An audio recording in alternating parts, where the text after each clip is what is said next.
కొద్ది రోజుల్లో వరంగల్ చుట్టుపక్కల ప్రాంతంలో కొన్ని బైక్ చోరీ ఘటనలు వరుసగా జరగడం జరిగింది. డెఫినెట్లీ రెగ్యులర్గానే జరుగుతూ ఉంటాయి, బట్ కొద్ది కాలంగా ఒక పర్టికులర్ ప్యాటర్న్ కనిపించింది. అట్లాగే బైక్స్ చోరీ చేసిన తర్వాత అదే బైక్ల పైన చైన్ స్నాచింగ్ చేసిన సంఘటనలు కూడా మనందరికీ గుర్తున్నాయి. అదే సందర్భంలో ఒక నేరం చేస్తూ అదే వెహికల్ని మరొక నేరం చేయడానికి, నేరం దొరకకుండా తప్పించుకోవడానికి వాడుతున్నారు. కాబట్టి ప్రతి బైక్ కేసు కూడా జనరల్లీ ఒక్కొక్కసారి మా వాళ్ళు రిజిస్ట్రేషన్ కూడా చేయరు, బట్ అట్లా కాకుండా కంపల్సరీ ఎవ్రీ బైక్ కూడా రిజిస్ట్రేషన్ చేయాలి. అలాగే వెంటనే కూడా సీసీ కెమెరాస్ ఎక్కడెక్కడైతే ఉన్నాయో వాటిని చెక్ చేస్తూ డిటెక్ట్ చేయడానికి ప్రయత్నించాలి. అప్పుడే మనకి స్నాచింగ్ కేసెస్ కూడా తగ్గే అవకాశం ఉంటుందని గమనించి డీసీపీ సెంట్రల్ జోన్ కవిత ఆధ్వర్యంలో, అట్లాగే ఏసీపీ క్రైమ్స్ సైదయ్య ఆధ్వర్యంలో ఒక స్పెషల్ టీమ్స్ ఫామ్ చేయడం జరిగింది. సో ఆ స్పెషల్ టీమ్స్ అన్ని గత కొద్ది రోజులుగా జరిగిన బైక్ కేసెస్ అన్నీ కూడా అనలైజ్ చేయడము, టెక్నికల్ ఎవిడెన్సెస్ అన్నీ సేకరించడం ద్వారా దొత్తుల ప్రశాంత్ కుమార్ అట్లాగే దుర్గం సాయి కర్తి వీరిద్దరూ కూడా మంచిర్యాల జిల్లాకి సంబంధించిన వాళ్ళు. వీరిద్దరు కూడా గతంలో 1-2 సార్లు ఇట్లాంటి నేరాలు చేసి బైక్స్ని చాలా తక్కువ ధరకి బైక్ని చోరీ చేయాలి, అట్లాగే చాలా తక్కువ ధరకి దాన్ని అమ్మేసి ఆ డబ్బులు ఖర్చు పెట్టాలి, తర్వాత మళ్ళీ ఇంకొకటి చేయాలి అన్నట్టు దాన్ని ఒక ఉపాధిగా ఎంచుకొని వీళ్ళు చేయడం జరిగింది. నా తనిఖీల్లో ఒక పల్సర్ AP 36AY 4700 లాంటి వెహికల్ని మేము పట్టుకోవడము, అది స్టోరేజ్ వెహికల్గా గుర్తించడము. ఆ తర్వాత ఫర్దర్ ఇంటరోగేషన్లో వాళ్ళు వరంగల్లో 8, కరీంనగర్లో 9, రామగుండంలో 3, సిద్దిపేటలో 2, హైదరాబాద్లో 3, రాచకొండలో 1, భూపాలపల్లిలో 2, మొత్తం 28 బైక్స్ ఇదే ఎంఓతో చోరీ చేసినట్టు మా దృష్టికి రావడం వల్ల ఈరోజు వారిని రిమాండ్ చేసి జైలుకి కూడా పంపించడం జరుగుతుంది.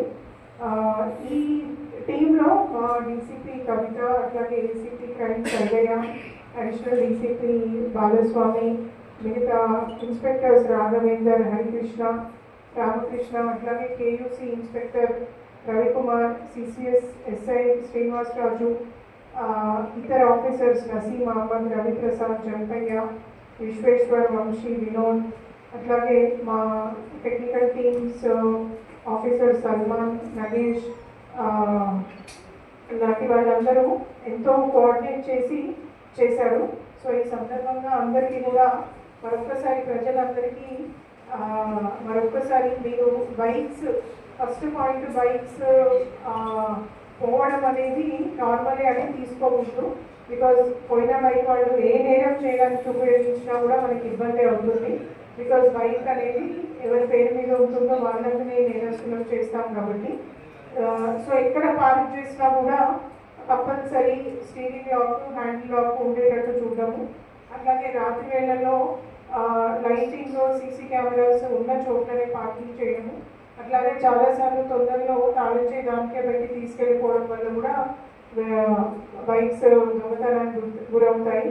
అట్లాగే GPS లాంటి ట్రాకింగ్ ఏమైనా పెట్టుకోగలిగితే దాన్ని కూడా పెట్టుకోవడము ఇలాంటివి తప్పకుండా చేయాలి.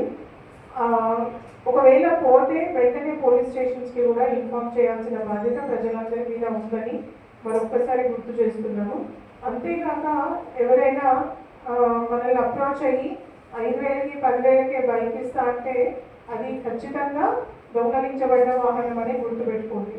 సో తక్కువగా వస్తుంది కదా అని చెప్పేసి దాన్ని తీసుకోవడం వల్ల డెఫినెట్లీ ఇట్లాంటివి జరిగినప్పుడు, గుర్తుపడినప్పుడు అవి వాళ్ళు నష్టపోవాల్సిన అవసరం పడుతుంది. డాక్యుమెంట్స్ లేకుండా, ఒరిజినల్ RC చూడకుండా, అండ్ ఆల్రెడీ అది ఏమైనా క్రైమ్లో ఉందా లేదా మీ సేవ ద్వారా అప్లై చేస్తే మీకు తెలుస్తుంది. అవన్నీ అప్లై చేసిన తర్వాత ఈ ఫలానా వెహికల్, అది కార్ కావచ్చు, బైక్ కావచ్చు, ఇంకేదైనా వెహికల్ కావచ్చు, ఏదైనా కూడా లారీ అయినా ట్రక్ అయినా ఏదైనా కూడా అదేమైనా చోరీకి గురైన వెహికల్ లేదా ఏదైనా క్రైమ్లో ఉన్న వెహికల్ అనేది ఒక్కసారి మీరు పోలీసుల ద్వారా వెరిఫై చేసుకొని మీరు కొనే ముందు సెకండ్ హ్యాండ్ది కొనేటప్పుడు ఎస్పెషల్లీ అఫ్కోర్స్ సెకండ్ హ్యాండ్ది కొనేటప్పుడు ఈ జాగ్రత్తలన్నీ తీసుకుంటే మనము నేరస్తులకి అవకాశాన్ని తగ్గించిన వాళ్ళం ఉంటాము. సో ఈ సందర్భంగా ప్రజలందరికీ మరొకసారి సీసీ కెమెరాల ఇంపార్టెన్స్ని మరొకసారి గుర్తు చేస్తున్నాను. మా ఆఫీసర్స్ అందరూ మళ్ళీ నేను సైతం అనే ప్రోగ్రామ్ ఏదైతే అంతకుముందు టేకప్ చేసి చాలామంది ఆఫీసర్స్ కష్టపడి వరంగల్ జిల్లా వ్యాప్తంగా కూడా పెట్టించడం జరిగింది. వాటి మెయింటెనెన్స్లో చాలా ఛాలెంజెస్ ఉన్నాయి. బట్ స్టిల్ మెయింటెనెన్స్కి కూడా కావాల్సిన నిధులు సమర్పించుకోవడం, తర్వాత కొత్తవి కూడా ప్రజల సహకారంతో ఇంకా పెట్టించడానికి, వరంగల్లో నేరాలను తగ్గించడానికి తీసుకోవాల్సిన చర్యలు చేయాల్సిన ఏర్పాట్లన్నీ కూడా ఆఫీసర్స్ అందరూ చేస్తున్నారు.